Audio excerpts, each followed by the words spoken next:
Adding this compass stencil was such a fun touch to this chair.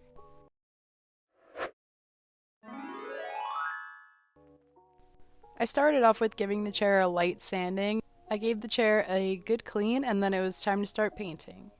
I went in with a beige color rather than that stark white just to warm up the chair a little bit. I also went in with the sock method to assure the smoothest finish. Using this method also just makes it so easy to get in those nooks that are in the poles of the chair.